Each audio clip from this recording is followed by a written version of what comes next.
लोकसभा झाल्या, विधानसभा झाल्या, आता सर्वच पक्षांनी आगामी पालिका निवडणुकीसाठी मोर्चे बांधणी सुरू केली आहे। फक्त मोर्चे बांधणीच नाही तर बार पलटवारही सुरू झालेत।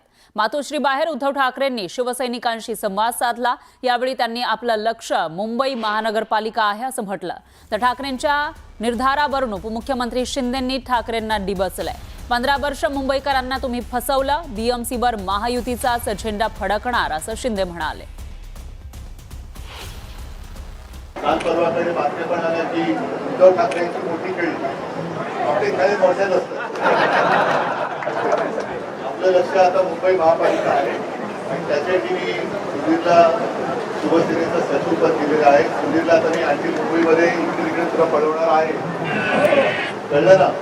तर सगळ्यांनी साथ सोबत आणि असे सगळे आनंदात शिवसेनेचा भगवा फडकेल असं म्हणतात उद्धव बाळासाहेब ठाकरे। युटर्न घेणाऱ्यांचा का यूज अँड थ्रो करणाऱ्यांचा? का दरवेळेला त्या खड्ड्यामधून तुम्ही दुरुस्तीच्या नावाखाली काळ्याचं पांढरं, पांढऱ्याचं काळं केलं? का काँक्रीटचे रस्ते तुम्ही 15 वर्षापूर्वी केले नाही? मुंबईकर यावेळेस का गेले 15-20 वर्ष ज्यांनी मुंबईकरांना फसवलं ते आता फसणार नाहीत।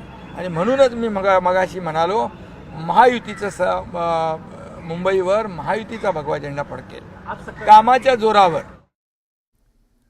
दरम्यान मुंबईतल्या पाणी प्रश्नावरून आदित्य ठाकरे आणि एकनाथ शिंदे यांच्यामध्ये जोरदार सामना रंगला। मी 48 तासाची जी डेडलाईन दिली होती हा संपात तोडगा काढण्यासाठी, ती आता संपत आलेली आहे। आणि ह्या आठवड्यात अनेक वॉर्ड्समध्ये, मला वाटतं प्रत्येक वॉर्डमध्ये शिवसेना उद्धव बाळासाहेब ठाकरे पक्ष आणि सगळे नागरिक हे वॉर्ड ऑफिसरवर मोर्चा काढून जाब विचारणार की तुम्ही या पाण्याचा तोडगा काढला का नाही, या समस्येचा तोडगा काढला का नाही। मोर्चा कोणी काढायचा? अरे 15-20 वर्ष तुम्हीच होते ना, 15-20 वर्ष तुम्हीच होते। आम्ही तर आमच्या काळात रस्ते धुतले जे ब्रिटिश काळात धुवायचे, आम्ही तर रस्ते धुतले, स्वच्छ केले प्रदूषण कमी करण्याच्या दृष्टीने। तुम्ही तर 15-20 वर्ष तिजोरीच धुतली।